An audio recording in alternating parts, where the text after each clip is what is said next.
Dennis and Alice call their ceremony a message circle because it symbolizes the unbroken circle of communications between the living and those who have passed over. Alice communicates with the other side through intuitive artwork, and Dennis will key off that artwork at times during the circle. When a circle begins, I put myself in a state of mind so that I can concentrate on the information that's coming through me while at the same time holding the space when Dennis is doing his readings. Who's Marion? Marion or Mary Ann or Mary Anna or something like that? Mariana. Who is that? That's my great-granddaughter. Thank you. Great-granddaughter? Mm-hmm. Is she here? Yes. Okay. Then they're just getting me to you with someone else. Because there's someone on the other side that says husband or like a husband to you. My husband passed. And I don't understand what his name is coming through, but let me tell you a couple things he's trying to tell me. He shows me shoes. Something about big boots or something about... Yeah, motorcycle boots. Okay. I know where we're going now. Well, something about mud all over them. And something about white carpet or light colored carpet. He's reminding me of an incident or something that happened as usual. He says as usual. He's got a big laugh. Yeah. Infectious, big laugh. Yeah. He wants you to know that it was really a cool passing. He says, you think that it was bad. You think that it was harsh, but it wasn't. It was like, I was standing beside myself looking. Do you understand what he's saying? Because he says it was quick, some kind of quick impact. Do you understand? He's talking about looking at his body, and he's a joker, you know that. Yeah. And he says, whoa, that must hurt. And then he realizes it's him. It's him. Okay? He wants to send you love, lots of love. He wants to give you a big, giant bear hug. That's the kind he gives. And he says, he's not telling me his name, so I'm not going to go there. Most importantly, these are most important facts. He talks about a tattoo that's back here. It's on his arm. Oh, it's over here? Okay, because he's pointing to this side. Yeah. But it's something like claws or... Black Panther. Cool. Whew. Oh, this guy's strong. Yes. He's strong. How long ago did he pass? Year and a half ago. Wow, he's really coming through. Like you got to see I got welts on my body here. I didn't expect him to. He just really wants you to know that everything was just nice and smooth. And he says he's really happy with the person you know. Do you understand who that is? My parents. The person you know. What does that mean? I don't understand what he meant by that. A person I know, probably on the other side with On the him. other side? Yeah. Oh, okay, because... No, he's talking about love in your life. He's talking about somebody coming in. He's sending love to you. Do you understand what I mean? Okay. He's sending someone to be with you because he says you're just too sad. Do you understand? Okay. He loves you, and you got to know that. That's most important. And he loved you deeper than what you even realize. Okay? He shows me a picture of a Bengal tiger.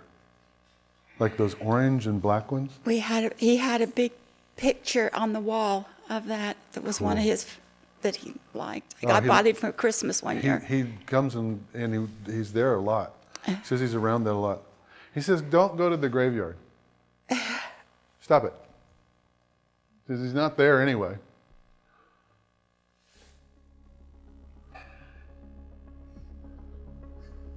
He pulls back. He wants to send you lots of love there. Oh, thank you. Okay?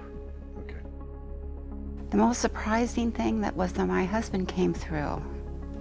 He was the least likely of my idea that would come through because he was a non-believer. His name was Emil. We met when we were 16 on a blind date, and we were married when we were 18.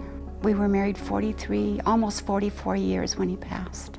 He brought through the tattoo, the big boots, which was his motorcycle boots. He loved motorcycles. And just being a big, strong person, because he was a 4th degree black belt in judo and weightlifter. And so he was very big and very strong. And I think that's the amazing things that did come through. I miss my husband a great deal. We were friends. We grew up together. We went every place together. He wouldn't go even to an auto shop to get a piece of equipment without saying, come on, let's go. If I wouldn't go, he wouldn't go. We were just together all the time. It has made me more at peace of mind, and knowing that he's okay is my peace of mind. Who is Jerry? Jerry or Geraldine or Gerald or something like that. There's a double R name in this person. I'm Sherry. You're Sherry. Okay, good. Because I have someone on the other side who wants to just tells me that kind of a name. What I'm being shown, and I'm trying to figure out what it is. Because there's lots of images. And I'm just going to throw them at you. Okay. Number one, cement truck. Turning, turning, turning. Number two, apple trees, fruit trees. Apple, pear, plum, peaches, all kinds of fruit trees. Number three says dad. Yeah. What did the cement truck mean? He had a cement mixer when I was growing up. We had a summer place, and he loved to mix Making cement, cement. and I never could understand it because he was a big executive in Seattle, and a lot of people knew him. And I used to think, I could blackmail him if I could get a few pictures. So, yeah, and I never understood it, but that's what he liked to do. Wow. What about the fruit trees? Were they all around the house? We had several fruit trees in the house, or around the house, but none of them did very well. But yeah, we had about 4. Okay. He wants to talk to you about love. You said you taught him love. Do you understand that? Mm-hmm. He says, you taught me love. Mm-hmm. You taught me how to love because I didn't know what it meant. Mm-hmm. It seems like he's telling me his parents, and he's talking about being cut off from them, big walls, something about that, and not being taught the love part of it. Mm-hmm. He was okay being in the business part of it, because obviously he was an executive doing that, but it was that personal relationship. And he said, you taught him. Mm-hmm. And he says, thank you. He also wants to tell you how sorry he is. Do you understand what he's talking about? This is a very personal sorry. Mm-hmm. Not only being businesslike, he could be harsh. Mm-hmm. Could be stiff and harsh. Mm-hmm. And he just really wants to tell you he's sorry for that.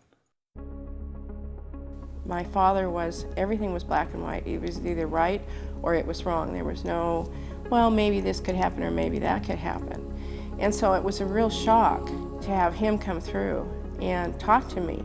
The message I got today was kind of a cute, cuddly message, because I used to wonder why a man of his esteem would have, we had a summer home on Bainbridge Island. We didn't have a phone, we didn't have a toilet, we had an outdoor toilet. We didn't have hot running water, we didn't have TV. He wouldn't buy a speedboat, but he would buy an 8-horse motor. That's about as high as I ever got him. But he liked to mix concrete. And having him come forward and talk about concrete was just so strange, because I don't know if I ever talked to him about it. I just thought it was kind of strange, this big city guy. And on the weekends, he would just wear himself out making this concrete, and he would fill in behind our wood bulkhead at the summer home with this concrete. And he would walk up and down the beach, and he'd pick up old iron bed frames and things, and he'd put those in and then put the concrete. And I guess that was a way for him to relax. However, I don't know too many people that relax making concrete. So it was kind of this was more of a warm, fuzzy, do you remember kind of message, which was great. It's nice to know that I taught him how to love. Well, the second time I saw Dennis was the same week as my private. And he brought Kat through and brought some more things through. But what he did that just blew me away was I brought a woman up there whose son had died 2 years ago. I knew that there was no contact between the woman that I was bringing to Dennis and Dennis, that Dennis hadn't been in the area when her son had died, who had died in Idaho. And he got everything. He knew that she had a son that died. He knew that it was from trauma. He knew where he was sitting in the car. He knew what the injuries were. And he knew that her son David had not been transported to the hospital. And that to me was like scientific proof, because I knew he couldn't know that. I knew that. Because she hadn't had any idea of going there until I said, okay, we're out of here. When we come back, Kat's younger sister receives a message from beyond.